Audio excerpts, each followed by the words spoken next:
Hello guys, welcome back again to our YouTube channel, Han and Kai. So today's video, another Schengen country ang ating ibabahagi sa vlog na ito. As we already shared it before then under the Visit Family Friends for Croatia, but now we will make a new vlog regarding Croatia under the category of tourist visa. So this time it's how to apply Schengen tourist visa in Croatia. Kasi before we already prepared or create how to apply a visit visa. But now that this year that it was implemented, they are now part of Schengen. So yeah, let's proceed. And if you're not yet subscribed to our YouTube channel, lalo na kung baguhan ka or new viewers ka or you're new applicant to plan to travel Croatia, then baka makatulong itong vlog namin sa iyo. And please don't forget to click the subscribe button and so you are always notified on our next vlog as well that we will share here. So yeah, let's proceed on the, what are the checklists you need to provide for your tourist visa in Croatia. So, these are the complete requirements on your Schengen tourist visa in Croatia. Of course, what are the number one checklist that you need to provide for your tourist visa as you are first-time applicant in this country? So, number one, applicants must apply and submit it personal in VFS Center in Makati. So the next document or checklist that you need to provide is, of course, Schengen visa application form duly completed that you need to fill up it online, okay? So that's number two or second requirements that you need to provide, Schengen visa application. So the next document that you need to provide, of course, is your travel document or your original Philippine passport. And of course, copy of the applicant passport. So you need to provide as well a photocopy of your passport, the bio page, guys. The next is one recent passport photo, not less than 6 months. So you need as well a passport photo, one recent lang. Next document that you need to provide is fingerprint that will collected in your appointment date. So when you submit it personal, that's the time then as well that they will get your fingerprint on your appointment date, okay? So better if you're the applicant, mas maganda na personal kang or ikaw talaga yung mag-submit ng application mo. Because as you are the applicant as well. So the next is for minors under 18 years old, then authorization to travel. That's one of the documents, or DSWD clearance or PSA birth certificate and affidavit of support, okay, for minors under 18. But there's still tourist visa. But I think it's also part of, this also one of the requirements for family, friends, visit visa in Croatia as well. So this is normal requirements for Croatia.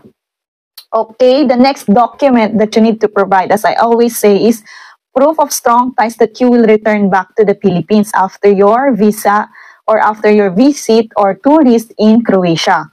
Normally, ano ba yung pwede mong i-provide as a proof of strong ties, lalo na kung tourist ka guys ha, na hindi ka sponsor.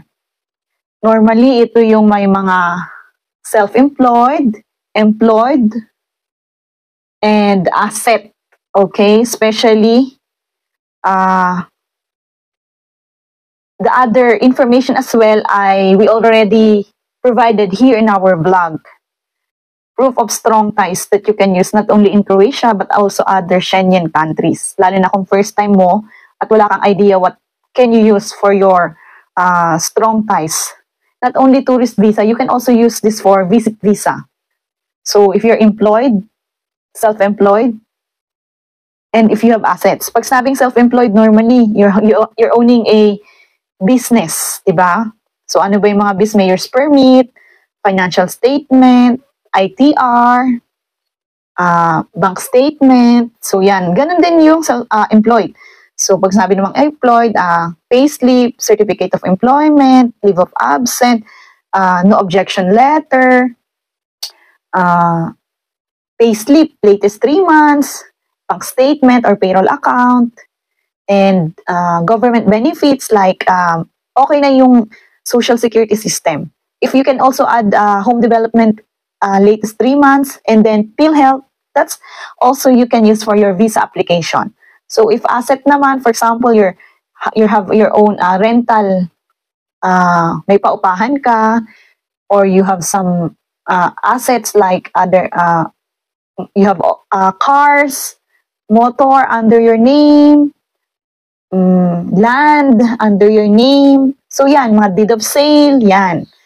Or contract under your name na makakapagpatunay na talagang may babalikan ka bukod sa pamilya mo sa Pilipinas, di ba? So ano pa?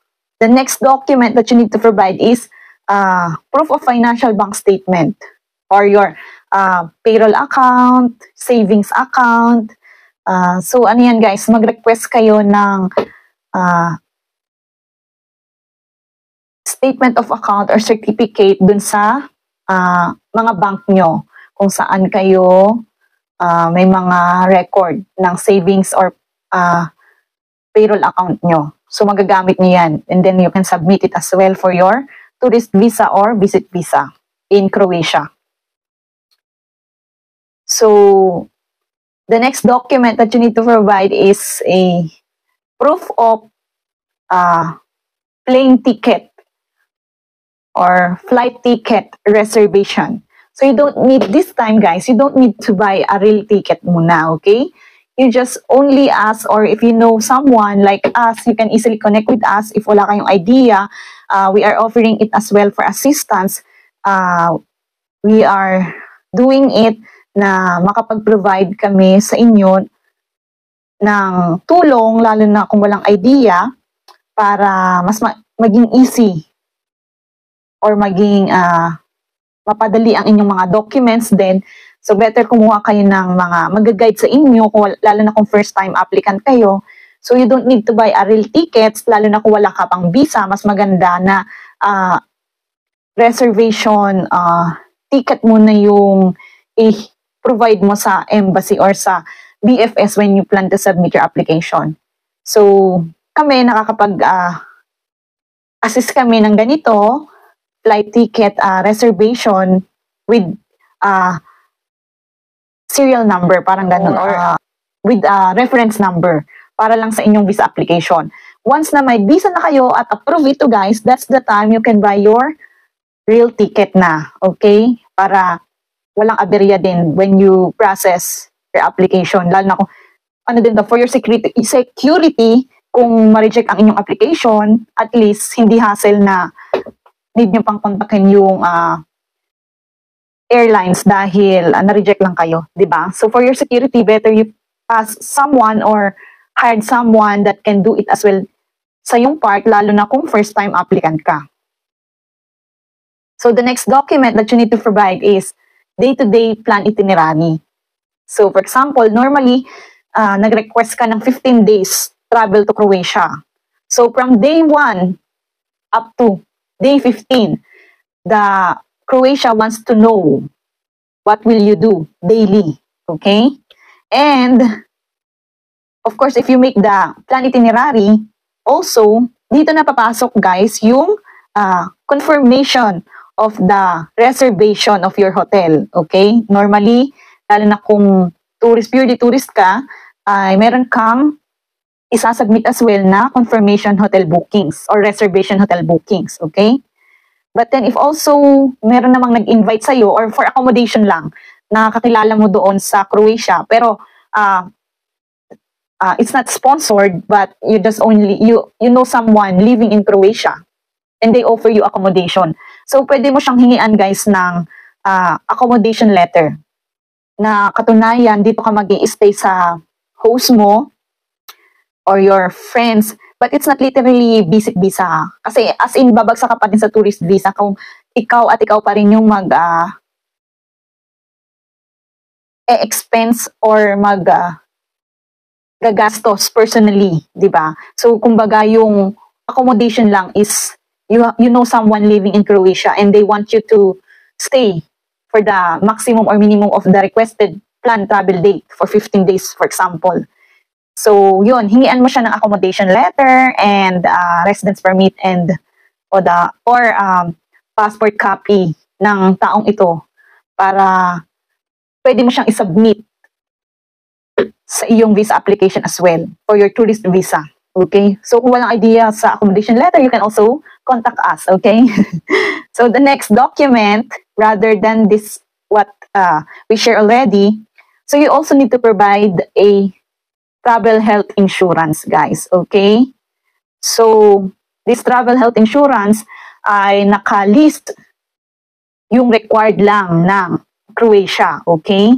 So, if it's not required in the list and then you suddenly submit it, they will reject it as well. And they want that only on their list of Schengen or yung related sa kanila na travel health insurance. So, yun lang yung pwede mong isubmit, guys. Okay? Pag wala doon sa checklist, ay hindi nila tatanggapin tong visa application mo. Okay? So, meron din kami, guys. If wala rin kayong idea or kakilala na agent or for your will process your health insurance, so meron kaming Malayan travel insurance. Okay? So, that's all the requirements for your tourist visa in Croatia. Okay? So, how much ba, guys, yung visa fee for tourist visa? So, as I've checked, as of now, May 2024, the visa fee is 4,760. Okay? More or less 5K. So, that's the visa fee, and yung processing time ng tourist visa in Croatia is maximum 3 months prior to your planned journey ay nakapag-process ka na nito. And the result, when you submit your visa application sa VFS, so it will run from 15 days to 30 days from the day you submit your application sa kanila. So, ganun katagal. Kung ang target mo is after 2 to 3 months, so mas maganda, mai-submit mo rin siya, 15 to 30 days ang waiting time, okay? Para may allowance ka pa. Bigyan mo ng allowance yung application mo para hindi ka nagra-rush, okay? So, additional documents din, bukod sa sinabi or share natin today, you can also provide a cover letter, okay? Maganda, guys, na meron kayong cover letter. Ano ba yung cover letter? Ito yung front page ng application mo. So, dito nila makikita at maiintindihan ng consul ang inyong visa application. Dito na nila malalaman, this person is, ito yung mga sinabmit niya, bakit niya ba gustong pumunta sa Croatia, so ilang days siya. So, in case as well na hindi kayo na-interview or kinabahan kayo during your interview when you submit your application, ito yung front page ng introduction ng buhay mo, kumbaga. Para makita din nila kung ano yung mga proof of strong ties mo. So, kasi kung isa-isa nila yung documents mo, tapos hindi nila masyado maintindihan yung ibang documents, so nandito sa cover letter mo nakasaad na kung anong gagawin mo at ano yung mga sinabmit mo at ilang days ka doon. And yeah, para maintindihan nila at mas madali nilang ma-check yung visa application mo. So you can also put, if you are already, it's not your first time visiting Schengen, you can also say and declared as well pala. So you can add as well kung hindi ka naman first time applicant, you already have previous Schengen trips or nag-Asian tour ka na in your previous application. So you can add as well your travel trips before, your previous Schengen trips or Asian trips in your visa application. So, photocopy that cited in your passport proving na nakapag-travel ka na dito, and also you can add that in your cover letter, guys, okay? And explain them what did you do, when is that, when you travel to this previous country before, put it in your cover letter, and submit as well in a photocopy of your previous stamp, okay? So additional documents din yan, guys, for higher chance of approval your visa application in Croatia. So guys, when you submit your application in BFS, better secure your appointment, okay? Book an appointment as well in their website in VFS kasi bawal yung walk-in, okay? It's not allowed. So better secured para ma-accommodate ka din nila na maayos, okay? So book your appointment if you think that you're ready and complete na yung documents mo, okay? So that's all the documents or visa application that you need to provide in your tourist visa. It's also like one of my previews or our previous vlog before in Schengen visit visa, family friends in Croatia. So it's also related, tourist and visit visa. It's just connected as well in your documentation. So yeah, that's all the information that we can share today, and we're gonna end now. So thank you guys for watching our vlog today. Hope that you get ideas, lalo na sa mga first-time applicant na magta-travel or gustong kumuha ng tourist visa going to Croatia, from Philippines to Croatia. So yeah, thank you guys, and please don't forget to click the notifications bell and subscribe to our YouTube channel so you're always notified on our next vlog that we will share here. So kung wala kayong idea at first-time applicant kayo, just search and connect with us in the description below where you can easily message us or contact us through our Facebook and Instagram. So God bless, guys, and good luck on your visa application. Cheers!